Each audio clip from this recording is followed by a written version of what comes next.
Buenas tardes, amigos, hermanos. Damos gracias nuevamente por estar acá y poder predicar el Evangelio de nuestro Señor Jesucristo, que sea Dios obrando en nosotros para poder exponer el Evangelio, este Evangelio que es el poder de Dios para salvación, como dice Pablo a los romanos. Pablo a los romanos, capítulo 1, dice que él es apóstol de Jesucristo, apartado para el Evangelio de Dios, que él había prometido antes por sus profetas en las Sagradas Escrituras, que nos habla, dice, acerca de su Hijo, del Hijo de Dios, que era del linaje de David, según la carne, y que fue declarado Hijo de Dios, con poder por el Espíritu Santo de santidad, por la resurrección de entre los muertos.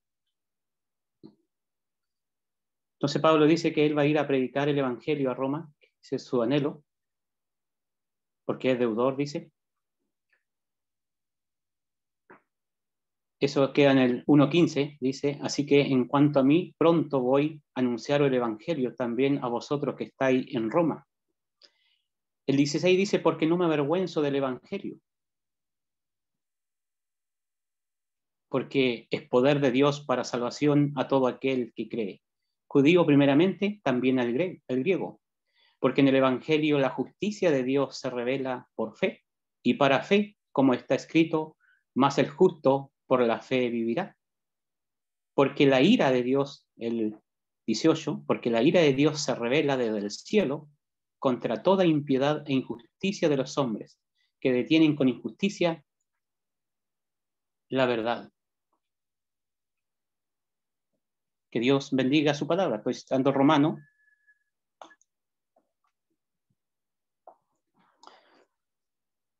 la ira de Dios. El apóstol Pablo quiere ir a predicar el Evangelio a Roma, porque en el Evangelio dice que se revela la justicia de Dios. Porque también la ira de Dios se revela desde el cielo, desde el mismo trono de Dios, contra toda impiedad e injusticia de los hombres. Y empieza a mostrar la condición del hombre.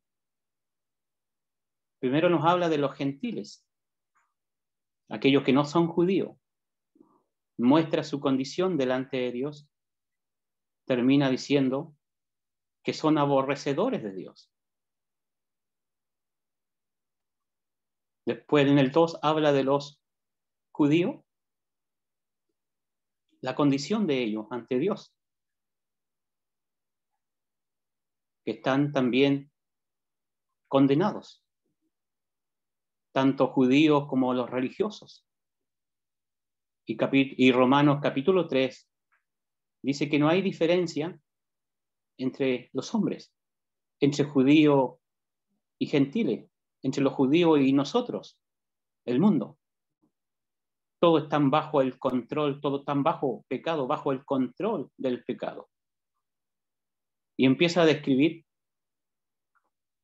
a la humanidad, que no hay justo ni a un uno, no hay quien entienda, no hay quien busque a Dios, no hay justo ni a un uno. Y termina diciendo, en el 23 y 22, que no hay diferencia. Todos han pecado y todos están destituidos de la gloria de Dios. Todos han pecado. Y eso lo incluye a usted y me incluye a mí. Todos los hijos de Adán somos pecadores.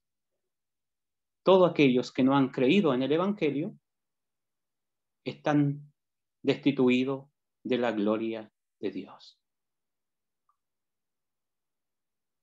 Y dice que el 18 que la ira de Dios se revela. No dice que se ha revelado, que se ha revelar. Es verdad que la ira de Dios ya se ha revelado y se revelará más adelante. Pero el texto dice, la ira de Dios se revela. Se muestra. desde el cielo. Desde el momento que Adán cayó, del momento que Adán le dio la espalda a Dios, la ira de Dios se empieza a revelar en diferentes aspectos. Cuando Adán le dio la espalda a Dios, Dios lo echó del huerto. Adán murió espiritualmente y eso es una manifestación de la ira de Dios, del enojo de Dios. Dios maldijo la tierra.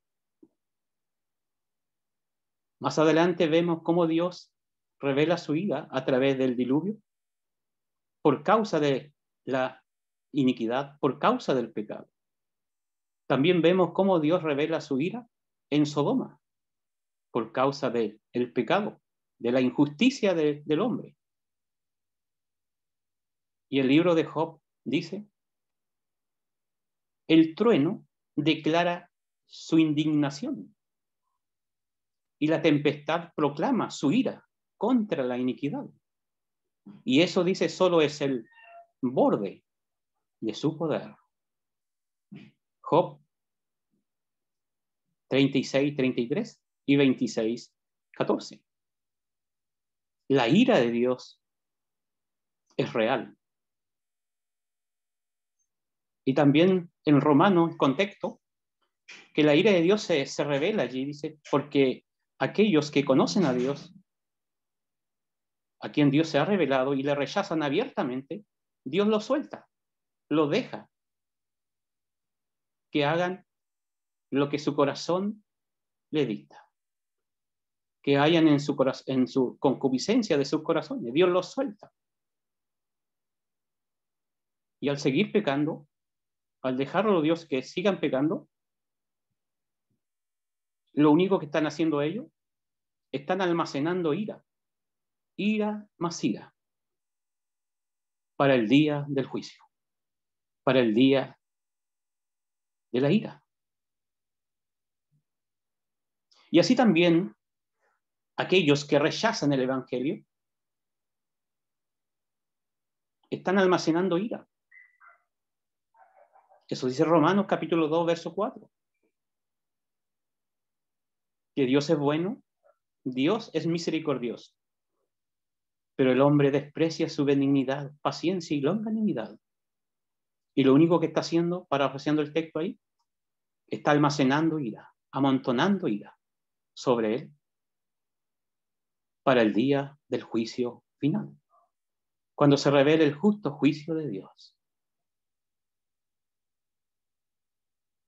La ira de Dios. Al ser Dios santo y justo, la manifestación de su ira es propia contra el pecador. La ira de Dios contra el pecador va más allá de nuestra capacidad para comprenderla y describirla. Adán pecó una vez y todo el género humano se condenó. Nahum dice que su ira se derrama como fuego. Delante de él tiembla la tierra. La ira de Dios se revela. Se revelará con más fuerza en los tiempos finales, en Apocalipsis. Pero donde Dios derramará su ira total es en el lago que arde con fuego y azufre, que es la ira pura. Dirá Apocalipsis 14:10. El lago de fuego, la ira pura de Dios, donde el alma del ser humano que no creyó en el Evangelio sufrirá tormentos eternos. No tendrá reposo ni de día ni de noche. Será lamento, tinieblas. Y Dios, en su amor, en su misericordia y en su gracia, Él ofrece al hombre una puerta de escape para escapar de su ira. Así lo hizo en los tiempos de Noé. Así lo hizo en Sodoma. Dios da la salida, pero muy pocos toman la salida que Dios da.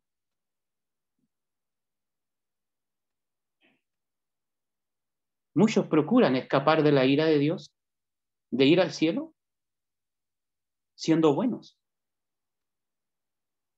estableciendo su propia justicia.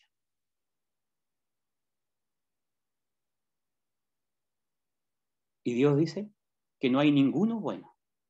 No hay ninguno que haga lo bueno, ni siquiera uno. Todos se han desviado. Todos nosotros. No hay justo ni aún uno. Y el hombre y la mujer, para entrar a la presencia de Dios, para escapar de la ira de Dios, el hombre necesita una justicia. Una justicia igual, exactamente igual a la de Dios. No parecía, no semejante, debe ser la misma justicia de Dios. No hay otra manera para escapar de la ira de Dios y que las puertas del cielo se nos abran.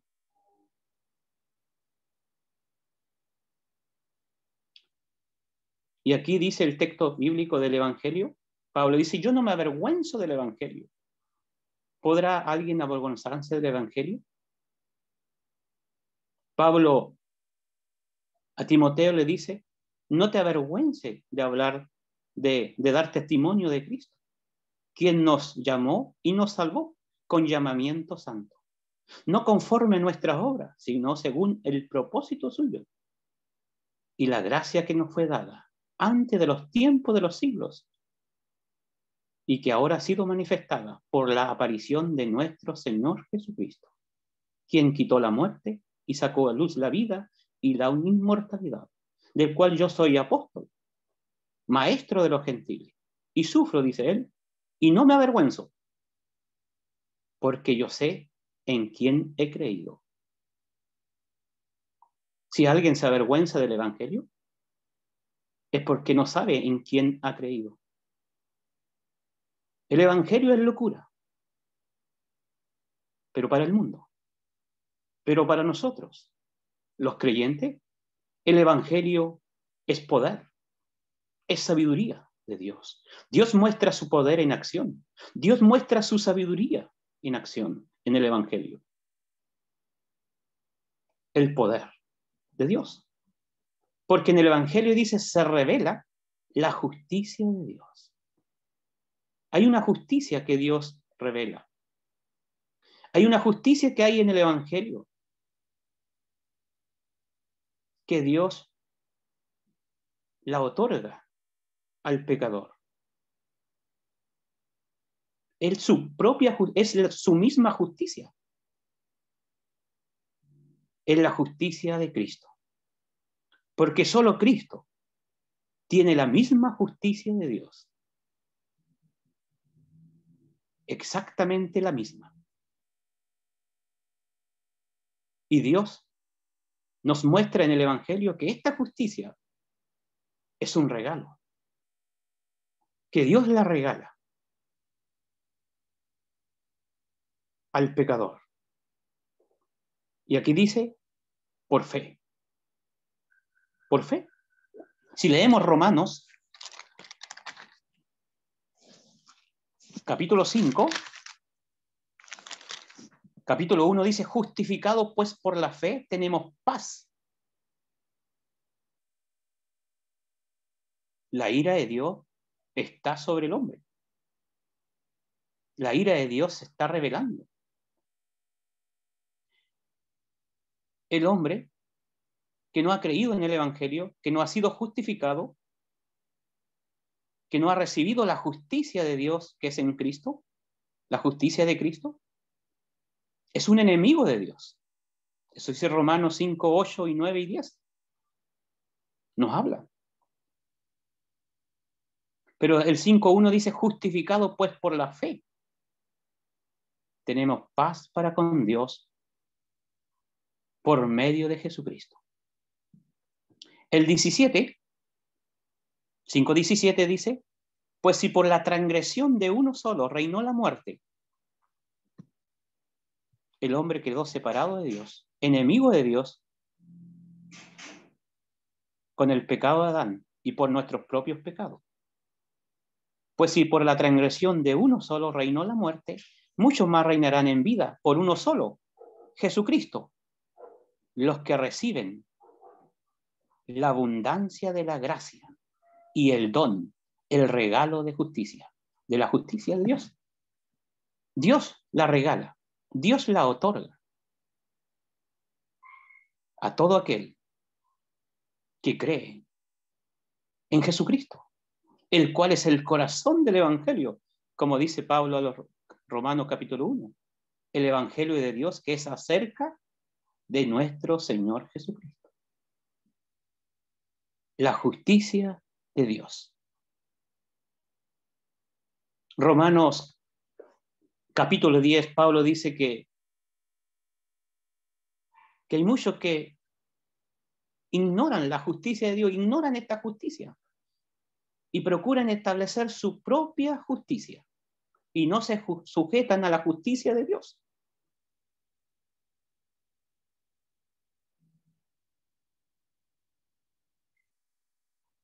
Y aquellos que procuran establecer su propia justicia están bajo maldición. Porque no han recibido la justicia de Dios. Es que es la única que nos declara ante Dios justo.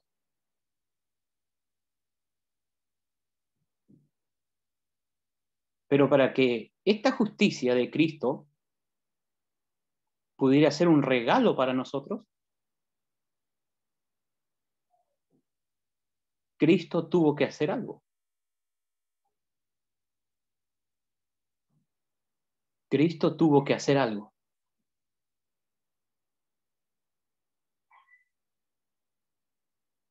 Según de Corintios 5:21 dice, aquel que no hizo pecado, el único que no ha cometido pecado,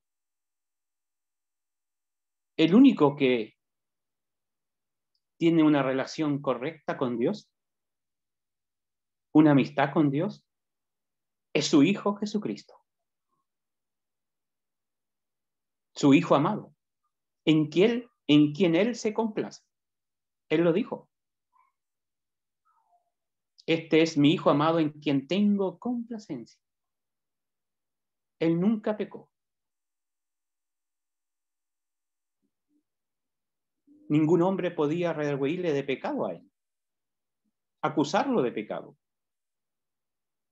Pilato lo examinó y no halló delito en él. Judas,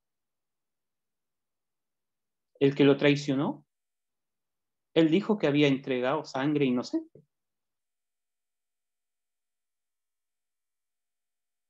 Los apóstoles que vivieron con él por 3 años, día y noche, ellos dijeron de él, no hubo engaño en su boca. Cuando le maldecían, no respondía con maldición. Cuando sufría, no amenazaba. Y el profeta agrega, sino que oraba por sus transgresores.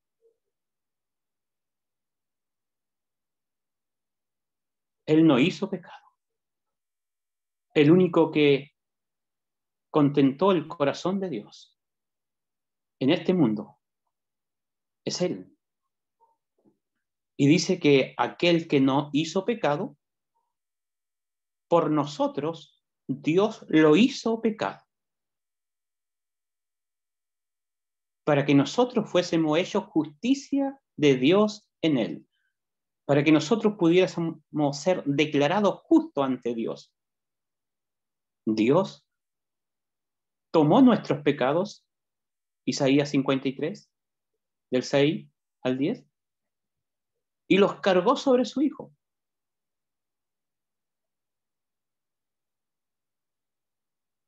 Y eso fue allí en la cruz, dice el apóstol Pedro. En aquella cruz, después de sufrir él de parte de su criatura, quien vino a salvar, después que fue despreciado y desechado por sus propias criaturas, a quien él vino a rescatar, él entra en 3 horas de tinieblas. Y ahí Jehová tomó nuestros pecados y los colocó en Cristo, allí en la cruz. Y él, Dios, lo desamparó. Él dijo, Dios mío, ¿por qué me has desamparado? Porque en ese momento él cargaba con nuestros pecados. Y el pecado, dice Isaías, hacen división, separación entre Dios y el hombre. Pero Cristo no hizo pecado, pero a él se le imputaron nuestros pecados. Él los llevó. Entonces Dios tuvo que desampararlo por causa del pecado nuestro. Y no solo eso, sino que también Dios tuvo que herirlo. Toda la ira, todo el juicio que debía caer sobre nosotros, pecadores, que le dimos la espalda a Dios, y Dios en su santidad y justicia debía derramar su ira sobre nosotros. Pero su amor, que va más allá de nuestra comprensión, capacidad para comprenderlo, nos dio a su Hijo. Pablo a los Romanos dice, Dios muestra su amor para con nosotros, que siendo aún pecadores, Cristo murió por nosotros. Y estando ya justificado en su sangre, o sea, estando ya declarado justo ante Dios por medio de la fe en él, somos salvos de la ira. Somos salvos de la ira, de esa ira. La ira de Dios. No dice por hacer esto, por hacer aquello. Somos salvos de la ira de Dios, sino por la fe. Estamos justificados ante Dios por la fe en Cristo. Y estando ya justificados por Él, solo por Cristo, somos salvos de la ira. Pablo a los tesalonicenses dice, capítulo 1, primera Tesalonicenses, capítulo 1, versos 9 y 10, que los de Tesalónica se convirtieron a Dios. Se convirtieron de los ídolos a Dios para servir al Dios vivo y verdadero y esperar de los cielos a su Hijo, quien resucitó de los muertos, quien nos libra, quien nos salva de la ira venidera.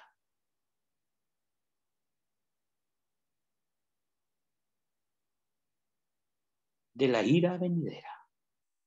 Solo Cristo nos salva de la ira de Dios. ¿Qué merecemos? Por causa de nuestros pecados. Juan 3:36. Ese texto es muy claro. Dice, el que cree en el Hijo, creyendo en el Hijo de Dios, somos justificados ante Dios. El que cree en el Hijo tiene vida eterna. Y el Señor describe la vida eterna como conocerle a Él, conocer a Dios. Él dice, esta es la vida eterna, que te conozcan a ti, al único Dios verdadero y a Jesucristo. Eso es vida eterna. tener comunión con el Señor. Y Romano dice, 5:1, pues por la fe, justificado pues por la fe, tenemos paz para con Dios. Siendo enemigos, dice, fuimos reconciliados con Dios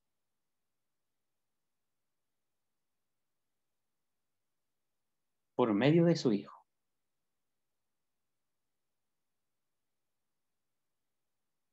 El que cree en el Hijo ha sido reconciliado.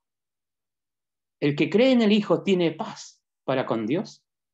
El que cree en el Hijo tiene vida eterna. En otras palabras, Juan 3:36, pero dice, el que rehúsa de creer, el que no quiere creer, el que no quiere confiar en Cristo, en Él, en lo que Él hizo, la ira de Dios está sobre Él, sigue estando sobre Él. Si usted no ha creído en Cristo, la ira de Dios está sobre usted. Usted es una persona que está bajo la ira de Dios si no ha creído en Cristo. Es objeto de la ira de Dios. Y si usted no corre a Cristo hoy, y si la muerte le sorprende, usted va a experimentar la ira de Dios. Dios se va a vengar de usted. Porque si usted no ha ido a Cristo, usted es un enemigo de Dios. Y si usted lee en Nahum, capítulo 1, dice, Dios es celoso y vengador, se vengará de sus adversarios. Guarda enojo. Lo mismo que dice Romano, almacena ira para el día de la ira, para aquellos que resisten, rechazan el amor de Dios, mostrado en Cristo, el cual es Dios, que se ha manifestado en carne. Emmanuel, Dios con nosotros, en quien habita toda la plenitud de Dios, encarnada en un cuerpo humano. El Hijo de Dios vino al mundo para salvarnos de la ira de Dios. Y para salvarnos de la ira de Dios, aquel que es Dios, hombre, tuvo que morir bajo la ira de Dios. Y de esa forma, Él nos salva. ¿Qué debemos hacer nosotros? Apropiarnos de la justicia de Dios. Apropiarnos de Cristo, porque Él tiene justicia. Él es la justicia perfecta. Él tiene la misma justicia de Dios. Y al tener a Cristo, cuando yo voy a Cristo y creo en Él, tengo a Cristo. Y si tengo a Cristo, tengo todo. Tengo la justicia que requiero para ir al cielo, que es la justicia de Dios. Soy acepto ante Dios por su amado, porque tengo a Cristo. Tengo la vida. No hay otra manera. Aquel que no tiene a Cristo tiene la ira de Dios sobre él. No menosprecie la benignidad, la paciencia de Dios, que lo guía, lo está guiando a usted al arrepentimiento, que cambie su forma de pensar con respecto a Dios y a usted mismo.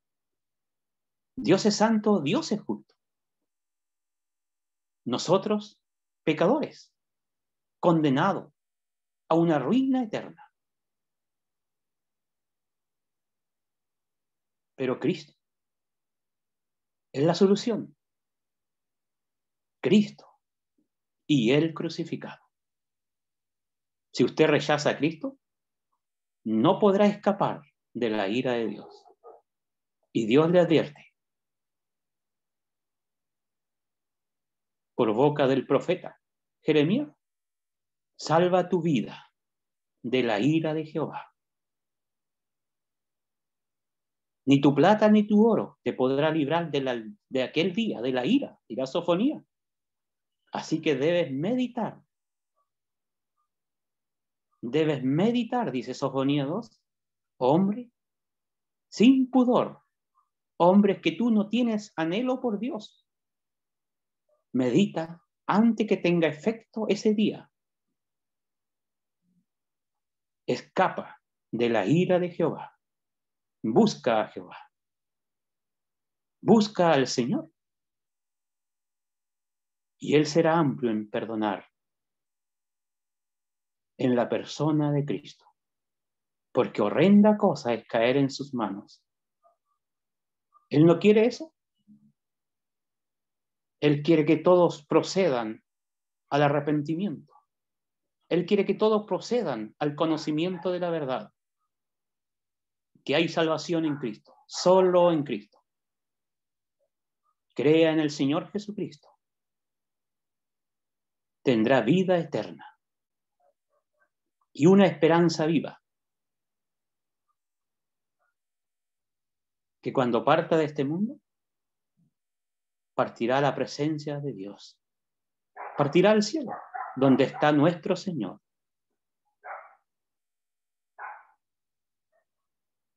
Una esperanza viva. El Señor puede venir en cualquier momento a buscarnos a todo aquel que ha creído en Él. Pero si no viene, la muerte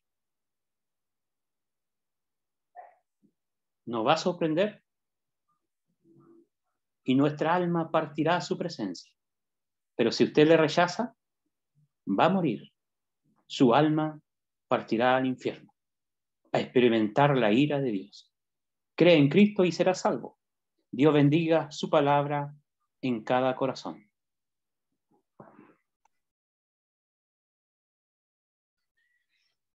Buenas tardes, queridos hermanos y amigos que nos acompañan. Vamos a considerar en esta segunda parte de esta reunión una lectura en el Evangelio según Juan. El Evangelio según Juan, el capítulo 8.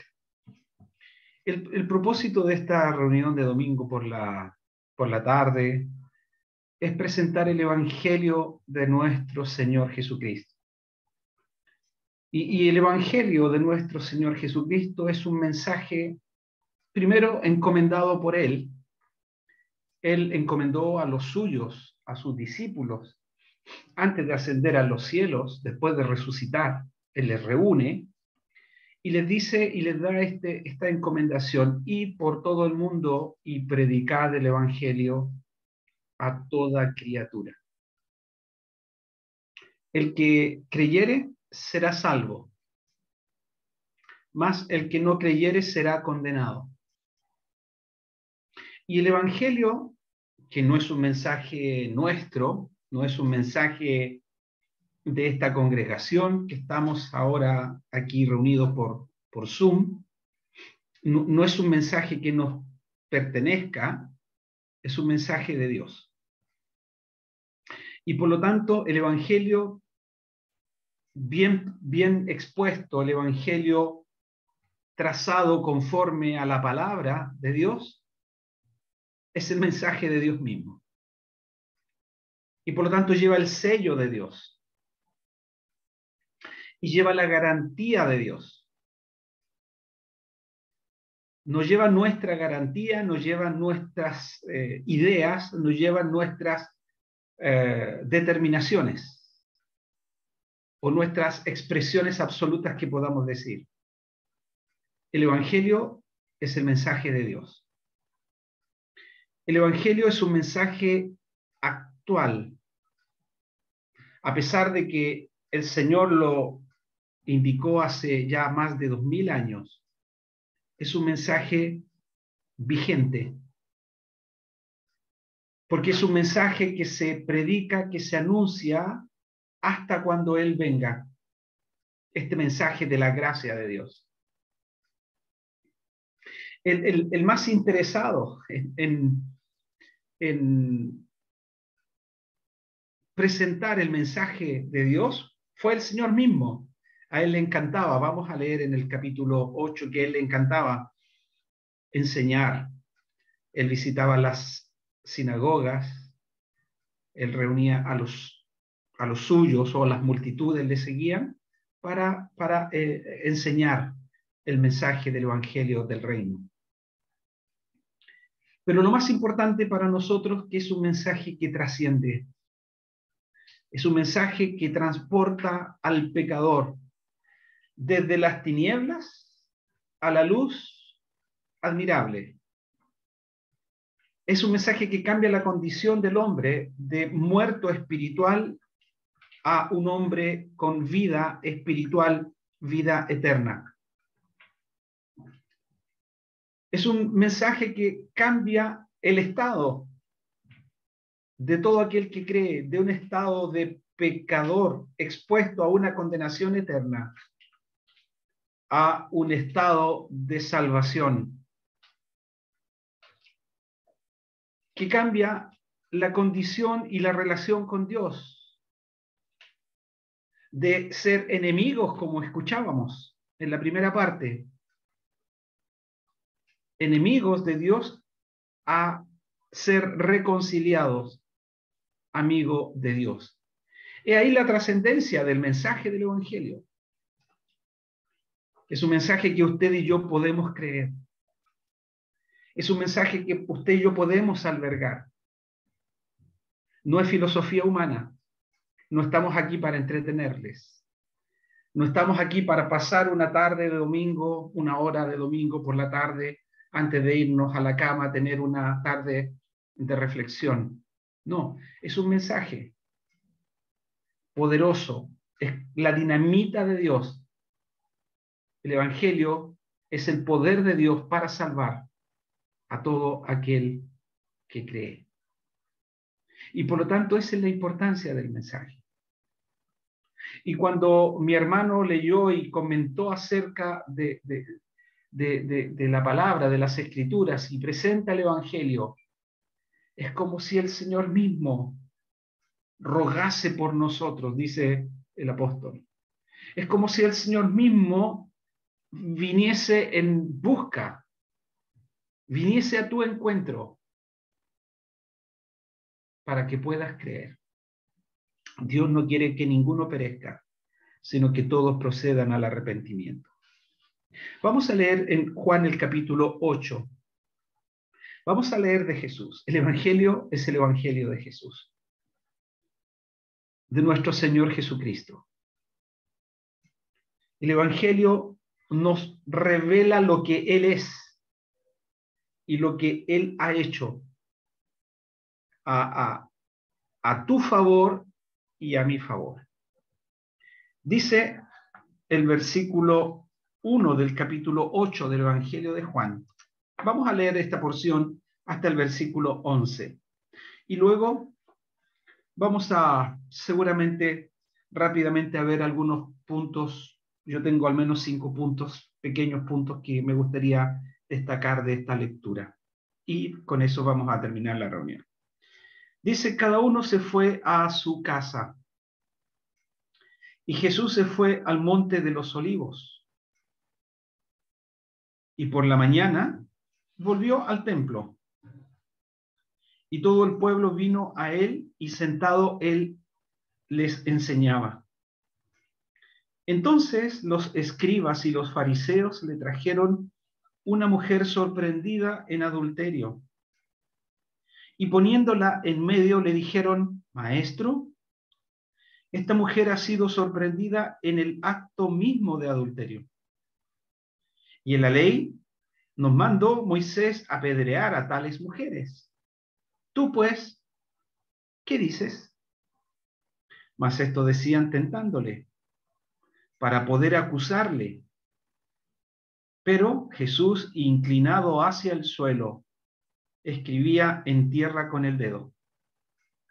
Y como insistieran en preguntarle, se enderezó y les dijo, el que de vosotros esté sin pecado, sea el primero en arrojar la piedra contra ella. E inclinándose de nuevo hacia el suelo, siguió escribiendo en tierra. Pero ellos, al oír esto, acusados por su conciencia, salían uno a uno, comenzando desde los más viejos hasta los postreros. Y quedó solo Jesús y la mujer que estaba en medio. Enderezándose Jesús, y no viendo a nadie sino a la mujer, le dijo: Mujer, ¿dónde están los que te acusaban? ¿Ninguno te condenó? Ella dijo: Ninguno, Señor. Entonces Jesús le dijo: Ni yo te condeno, vete y no peques más. Hasta aquí en esta lectura de esta porción de las Escrituras. Quizá aquí hay un versículo que es muy recurrente, muy usado, ¿verdad? Muy conocido por los creyentes, pero también en el mundo secular. En el mundo secular se usa mucho esta exclamación: el que de vosotros, el versículo 7, el que de vosotros esté sin pecado sea el primero en arrojar la piedra contra ellas. Es decir, ¿quién está libre? ¿Quién está libre? ¿Verdad? Bueno, queremos, a la luz de la palabra de Dios, un poco ahondar en esta porción donde está esta exclamación. Lo primero que quizás recordar o mencionar es un poco lo que escuchábamos en la mañana, ¿no? Cómo el Señor ocupaba tiempo para apartarse y normalmente subía al monte o a un monte o a una colina para estar a solas con su Padre, en íntima comunión con su Padre. Las Escrituras nos enseñan que Dios es trino. Dios el Padre, Dios el Hijo, Dios el Espíritu Santo. Un solo Dios. No hay tres dioses, un solo Dios, manifestado en tres personas distinguibles, distintas, pero coigual en esencia, coigual en sustancia. El Hijo, el Padre y el Espíritu Santo son Dios verdadero. Y aquí vemos que el Señor se aparta, la gente se va a su casa, dice, y Él sube al monte de los olivos. Eso quiere decir que esta porción está cerca de Jerusalén. El monte de los olivos está ahí a las afueras de Jerusalén. Jerusalén es el lugar de adoración. Jerusalén es el lugar donde los caminantes vienen para buscar a Dios. Jerusalén es el lugar de la congregación de los pueblos, principalmente de los judíos y aquellos que han sido instruidos en la ley de Dios, venían a Jerusalén. Así como ese etíope, ¿verdad?, del África, que había hecho ese largo viaje para venir a Jerusalén y vino para adorar. Vino para adorar.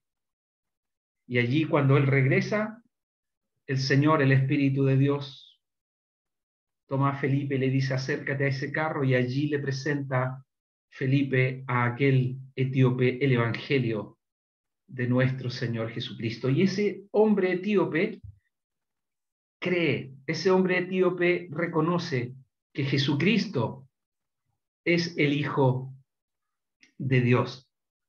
Y en esta porción vemos al Señor, había vuelto al templo al día siguiente y había entrado para enseñar.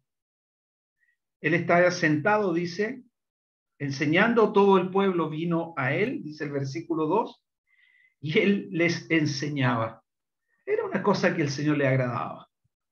El Señor vino con un propósito principal. Dice las Escrituras que en el cumplimiento del tiempo, Dios envió a su Hijo unigénito al mundo y Él vino para morir. Él nace en un pesebre humildemente para 33 años aproximadamente. Después de su nacimiento, llega hasta la cruz y allí da su vida. Allí Él entrega, allí Él es sacrificado. Como dice el profeta, Jehová cargó en Él el pecado de todos nosotros. Y ese es el motivo principal de su venida. Él vino para deshacer las obras del diablo. Juan el Bautista, Juan el Bautizador, Juan el que recibía las multitudes que venían a él para ser bautizados, Juan cuando ve al Señor dice, he aquí, Él es, aquí está el Cordero de Dios que quita el pecado del mundo. Y la gente entendió, la gente que le escuchó, porque los judíos están acostumbrados al sacrificio, ese sacrificio que estaba en el tabernáculo en el desierto, y ahora ese sacrificio que se desarrolla ahí en el templo. Bueno, el Señor está en el templo, quizás con su segundo ministerio principal, o algo que le agradaba a él, y era enseñar. El Señor recorría las ciudades y las aldeas, predicando el Evangelio, llevando luz a un pueblo que estaba en tinieblas. Él amaba predicar el Evangelio del reino. Pero también las Escrituras nos muestran y nos indican las credenciales de él. El Antiguo Testamento hablaban acerca del Mesías y era el que traería luz a aquellos que estaban en tinieblas. Aquel que traería libertad a aquellos que estuvieran oprimidos por el diablo. Aquellos corazones atribulados serían libertados por él. Por eso que el Señor dijo en una ocasión, si el Hijo os libertare, seréis verdaderamente libres, seréis verdaderamente libres, seréis libres. Ya no estáis subyugados, ya no estáis en esclavitud espiritual. El Señor liberta, el Señor libra, el Señor perdona, quizás en otras palabras, el Señor perdona todos nuestros pecados. Bueno, el primer punto que me quería destacar es que el Señor recorría las aldeas y Él amaba enseñar. Y aquí está el Señor enseñando. Y como siempre, el Señor enseñando, viene la multitud para escucharle. Algunos con corazones muy receptivos. Recordemos que una vez, en una ocasión, están los niños cerca de Él. Y el Señor dice, dejad a los niños venir a mí, no se los impidáis, porque de ellos es el reino de los cielos. Otros vinieron realmente y pusieron atención a sus palabras, como aquellos hombres que vinieron allí en el capítulo 7, aquellos hombres que vinieron y que fueron enviados por los sacerdotes, por los principales, aquellos alguaciles que ordenaron ir donde Jesús y tomarle. Y cuando ellos vuelven, se sorprenden que no vino Jesús con ellos. Y los discípulos le dicen, ¿pero por qué no le habéis traído? Y ellos dijeron, jamás hombre alguno, versículo 46, jamás hombre alguno ha hablado como este hombre. Sí, estaban los niños capturados por las enseñanzas del Señor. Estaban estos que le escucharon y se dieron cuenta que no había hombre alguno que hablara como ellos. En otra ocasión dijeron, tú no hablas como los religiosos, porque tú enseñas, tú hablas con autoridad. Pero también había otro grupo, y siempre al parecer estaba este grupo de religiosos, que buscaban ocasión para acusar al Señor, para tentarle, para manifestar o para evidenciar que ellos, según ellos, que aquel Jesús era un hombre charlatán, o que era un hombre blasfemo. Cuando le llevaron al Señor y le preguntaron, ¿eres tú el hijo del bendito? Y él dijo, sí, yo soy. Y el sumo sacerdote rasga sus vestidos y dice, ¿qué más evidencia necesitamos? Este hombre es reo de muerte. Y aquí están estos hombres, buscando una ocasión para el Señor. Y esa es esta actitud. Estaban los niños que abrieron su corazón para recibir las enseñanzas. Estaban estos hombres alguaciles que vinieron al Señor y se dieron cuenta que jamás hombre alguno ha hablado como él. Yo no sé si tú has seguido las enseñanzas de Jesús. Yo no sé si tú has ahondado en las enseñanzas del Señor Jesús, en sus palabras, en sus hechos. Escudriñad, dijo el Señor, escudriñad las Escrituras, porque en ellas os parece que tenéis la vida eterna. Ellas son las que dan testimonio de mí.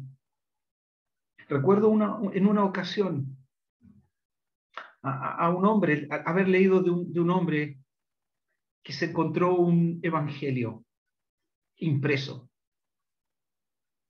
Bueno, ahora está el celular, uno puede bajar Biblia y tener la Biblia en su celular, ¿verdad? Y himnarios, y ya hay muchos que ya prácticamente no usan la Biblia, pero es bueno tenerla y hojearla y leerla. Pero ese hombre se había encontrado, no sabía nada de Dios, no sabía nada del Evangelio de Jesús, pero se encontró un Evangelio. Allí, entre muchos papeles que él tenía que quemar, encontró un Evangelio llamado el Evangelio de Lucas. Era el Evangelio según Lucas. Y le llamó la atención. Y saben, empezó a leerlo, página por página, página por página. Y llegó a leer de un hombre llamado Jesús y a leer sus enseñanzas. Y él descubrió que en sus enseñanzas había sabiduría de Dios. Que en sus enseñanzas estaba el poder de Dios. Porque las palabras de Jesús comenzaron a cautivar la lectura en él.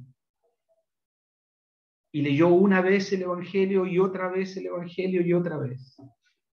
Hasta que conoció el Evangelio del Señor Jesucristo. Hasta que conoció al autor del Evangelio, que es Jesús. Y luego alguien le habló también acerca del Evangelio y él se convirtió al Señor. Mire lo que hace una lectura de un tratado, de un librito pequeño. Captura la mente y el corazón. Pero aquí tenemos a hombres religiosos. Aquí tenemos a hombres religiosos que no están interesados en descubrir quién es Jesús o escuchar sus enseñanzas. Ellos tenían y buscaban ocasión para acusarle, tentarle. ¿Qué es lo que hacen? Encuentran a una mujer sorprendida en adulterio y la traen donde el Señor. Y la ponen ahí en medio. Y le dicen, maestro, están quizás poniendo en aprieto al Señor con la ley. Antes habían dicho en la misma porción del capítulo 7, ellos habían hablado de la gente que no sabe la ley. Ellos dijeron, esta gente que no sabe la ley, maldita es. Ese era el concepto que ellos tenían, estos religiosos. Y aquí vemos que van donde el Señor, maestro, ponen a la mujer en medio y le dicen, maestro, esta mujer ha sido sorprendida en el acto mismo. Y la ley nos dice que esta mujer debe morir. Esta mujer debe ser apedreada. La ley nos mandó apedrear a tales mujeres. Bueno, tú, ¿qué dices de eso? Dice el versículo 6, más esto decían, tentándole para poder acusarle. Allí está la actitud de esos hombres. Pero allí también estaba la vida de esta mujer, que fue puesta allí junto al Señor. Miren, aquí tenemos, si nos abstraemos de los religiosos, si nos abstraemos de la multitud que estaba, allí está esta mujer pecadora. Y allí está el Señor Jesús, quien es santo, quien es sin mancha, quien es apartado de los pecadores, quien es hecho más sublime que los cielos. Allí está el Señor y allí está esta mujer. Dos naturalezas. Mi hermano hablaba de la enemistad que hay entre nuestra naturaleza, lo que somos pecadores y un Dios santo. El profeta dice que nuestros pecados han hecho separación entre Dios y los hombres. La paga del pecado es muerte, dice Romanos. Pero la dádiva de Dios, la gracia de Dios, lo que de Dios brota es vida eterna en Cristo Jesús, Señor nuestro. Y el Señor aquí manifiesta su compasión, su misericordia respecto de esta mujer. Bueno, lo primero que el Señor hace, contrasta a esta mujer con los hombres. Le llevan al Señor, a esta mujer, la ponen en medio y le dicen, debemos apedrearla. Moisés dice, la ley nos dice que debemos apedrearla. ¿Tú qué dices? El Señor, como ellos insisten en preguntarle el versículo 7, Él se endereza y dice, y aquí está la frase que habíamos leído, el que de vosotros esté sin pecado, sea el primero. Miren, el que en alguno de ustedes no haya pecado, entonces lance la piedra. Arroje la piedra contra ella. El Señor podría haber dicho, sí, tienen razón. Tienen razón. La ley dice, debe morir. Tienen razón, la ley dice, debe ser apedreada, debe ser sacrificada. No tan solo ella, sino también el otro personaje. Pero aquí llevan solo a esta mujer. Ambos deben morir irremediablemente. Pero el Señor quiere mostrar su misericordia y quiere mostrar que en el corazón de aquellos hombres religiosos también hay pecado. El que de vosotros esté sin pecado sea el primero en arrojar la piedra contra ella. E inclinándose de nuevo hacia el suelo, siguió escribiendo en tierra. Pero ellos, al oír esto, acusados por su conciencia, se van. Desde los más viejos hasta los postreros, se van. No queda nadie más que esta mujer y Jesús solo. Enderezándose, dice el versículo 10, Jesús, y no viendo a nadie más sino a la mujer, le dijo, mujer, ¿dónde están los que te acusaban? ¿Ninguno te condenó? Y fíjense lo que dice esta mujer. Es sorprendente. Ella dijo, ninguno, Señor. Esta palabra Señor que aparece aquí es la palabra curios. Y es la palabra que se usa para hablar del Dios Todopoderoso, para hablar del soberano, para hablar de aquel que conoce todas las cosas, para hablar de aquel que es el revelado a Israel, el que sustenta a Israel con su poder y con su gracia. Ella le dijo, ninguno, Señor. Entonces Jesús le dijo, ni yo te condeno. Él podría condenarla. Él es sin pecado y él podría condenarla, pero manifiesta su gracia y su compasión hacia ella y le dice, ni yo te condeno.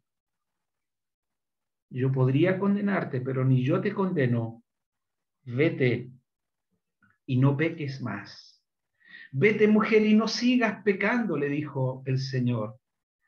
¿Se acuerdan esa mujer en Juan el capítulo 4? Esa mujer que tenía, la mujer samaritana que tenía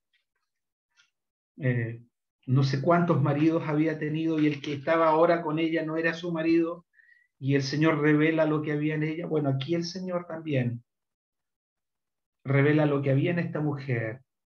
Vete, mujer, no peques más. Eres una mujer pecadora, pero no peques más. Y aquí el Señor manifiesta su gracia y su misericordia. Y es el mensaje al final de esta reunión. El Señor te conoce así como conocía la condición de esta mujer. El Señor conoce tu condición espiritual.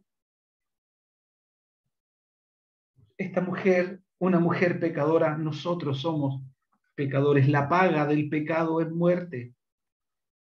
El hombre, la mujer, el alma que pecare, esa morirá. Y nuestra condición delante de Dios es muertos espiritualmente. Y el Evangelio de nuestro Señor Jesús resuena para mostrar a hombres pecadores que Cristo Jesús vino al mundo para salvar a los pecadores. Cristo Jesús vino. Él es la ofrenda por el pecado. Él muere en la cruz. Él es sacrificado. Jehová carga en él el pecado de todos nosotros. Y él muere la muerte de sustitución. Y él es sepultado. Pero él resucita al tercer día. Él resucita y ahora está a la diestra de la majestad en las alturas. Y nos ha encomendado el mensaje del Evangelio, de pregonar el Evangelio a toda criatura. ¿No quieres creer en Jesús? ¿No quieres escuchar estas palabras del Señor, ni yo te condeno? ¿No quieres recibir el perdón de tus pecados? La paga del pecado es muerte, más la dádiva de Dios, el regalo de Dios es vida eterna en Cristo Jesús. La sangre de Jesucristo, su Hijo, nos limpia de todo pecado. ¿No quieres tú, al terminar esta reunión, estar libre, ser libre de la paga del pecado? ¿No quieres tú tener el perdón de tus pecados? Él ha perdonado mis pecados no porque yo sea mejor, nada bueno hay en mí. Solo la misericordia de Dios un día actuó y me llamó tal como te llama a ti a esta hora. El Evangelio te invita a creer. Cree en el Señor Jesucristo y serás salvo. Ven al Señor, ven a Él. El que a mí viene no le echo fuera. El que a mí viene, y si tú vas a Él y le pides que Él perdone tus pecados, Él lo hará. Él lo hará. Porque Él es grande en misericordia. Él es compasivo. El que a mí viene, dijo el Señor, no le echo fuera. Vamos a orar para terminar esta reunión y que el Señor bendiga la doble presentación, exposición de su palabra. Vamos a orar. Nuestro Dios y nuestro Padre, te damos gracias por tu Hijo bendito, nuestro Señor, por aquel que vino a este mundo y fue y es la luz del mundo. El que me sigue, dijo el Señor, no andará en tinieblas, sino que tendrá la luz de la vida. El que cree en el Hijo tiene vida eterna, pero el que rehúsa creer, el que no quiere creer, El que ignora el Evangelio, dice la palabra, no verá la vida, sino que la ira de Dios está sobre él. Nuestro Padre, rogamos al terminar esta reunión que nuestros amigos que nos escuchan, nuestros hijos que escucharán o que están escuchando o que los motives a escuchar, ellos también puedan creer en el bendito Hijo tuyo. Te damos gracias, Padre. Bendice esta reunión. Nos encomendamos a ti. En el nombre de nuestro Señor Jesucristo. Amén. Amén.